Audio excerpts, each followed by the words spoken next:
Barnes played 20 times during his second spell at the Warriors in their 2016-17 title-winning season. "I would smoke cannabis 6 hours before a game. We'd have a shoot-around in the morning. I'd come home and smoke a joint, take a nap, shower, eat and go and play." Matt Barnes won the NBA with Golden State Warriors last year after following that pre-game routine. The 38-year-old retired last June after the 4-1 series win over Cleveland Cavaliers and has told BBC Sport that use of the banned substance is widespread despite being in breach of NBA rules. Barnes says he even discussed cannabis with his coach, 7-time NBA champion Steve Kerr, who has previously admitted to taking the drug to ease chronic back pain but is using a substance that is legal for medical use in 29 states and recreationally in 9 of those, really so prevalent in one of the most moneyed sports leagues in the world? If so, how are players getting away with it?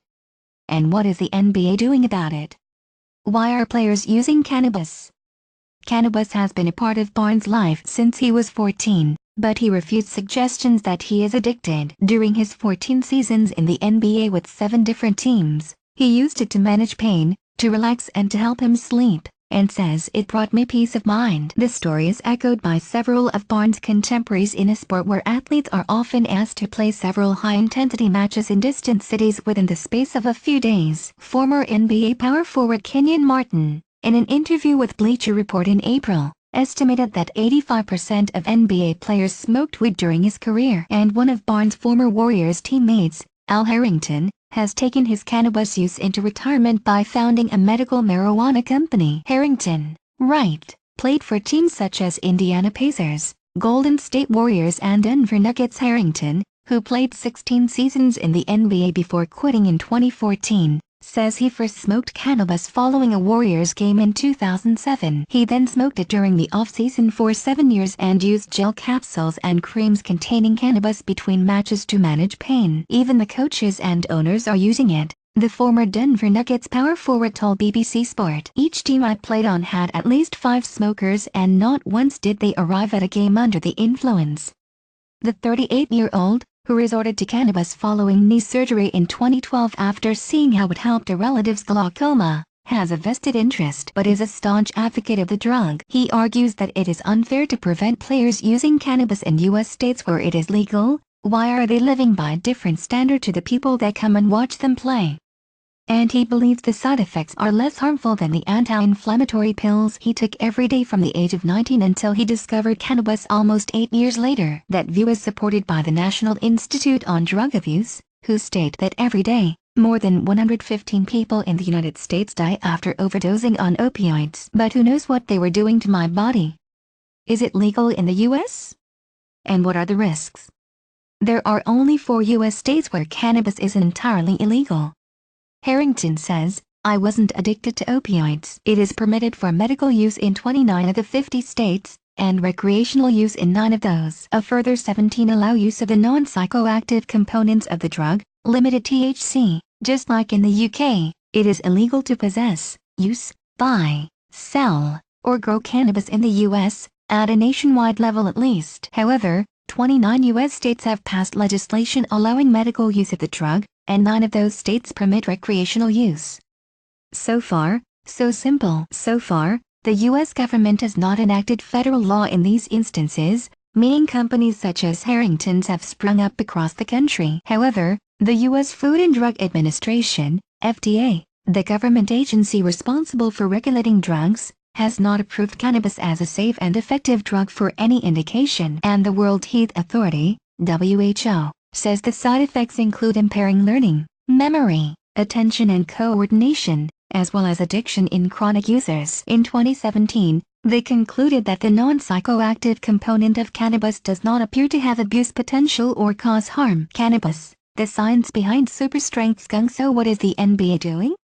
In association with the Players Association, NBAPA, the NBA runs an anti-drug program and cannabis is on their prohibited substances list. Each player has 9 unannounced drugs tests each year, and the punishment for cannabis being found in a player's system is a place in the league's treatment and counseling program that involves being tested weekly for 3 months until they graduate, something which Barnes believes has no point. The BBC asked the NBA how many tests were failed because of cannabis last season, but a clause in the NBA collective bargaining agreement, CBA, means such information remains undisclosed. NBA's anti-drug policy performance-enhancing substance marijuana first violation 25-game suspension treatment and counseling program second violation 55-game suspension $25. Fine third violation minimum 2-year ban 5-game ban despite using the drug consistently. Barnes only failed 2 tests during his career, one in 2007 while playing for the Golden State Warriors and one in 2014 with the LA Clippers. The forward's explanation is that,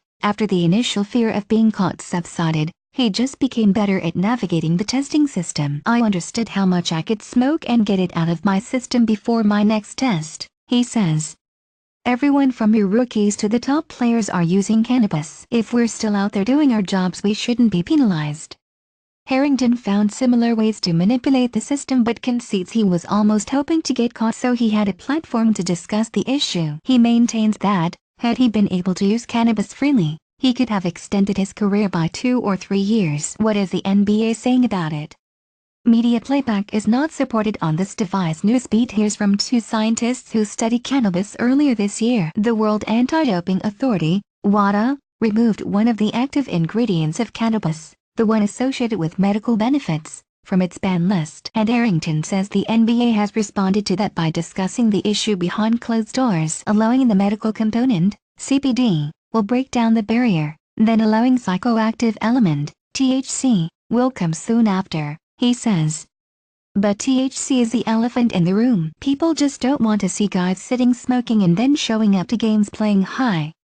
Barnes, who believes 1000% cannabis should be taken off the banned substances list, says there remains a disconnect between the rulemakers and the players in the NBA, but says he will meet Commissioner Adam Silver this summer to talk about the issue. I think the fact people are actually willing to have a conversation about it is huge, he says. They're listening, they're about what the players want, and we the NBA will take the lead on this. In a recent documentary with Harrington, former NBA Commissioner David Stern, who implemented stricter testing and harsher punishments during his 30-year tenure, said his stance had softened. I'm now at the point where, personally, I think cannabis probably should be removed from the ban list, said Stern, who ran the NBA until 2014. BBC Sport asked the NBA for comment, and were pointed to a statement from NBA Executive Vice President Mike Bass in 2017. While Silver has said we are interested in better understanding the safety and efficacy of medical marijuana, our position remains unchanged regarding the use of it for recreational purposes, Bass said. On Friday, BBC Sports speaks to NFL running back Mike James, believed to be the first American footballer to submit a therapeutic use exemption, too, for cannabis.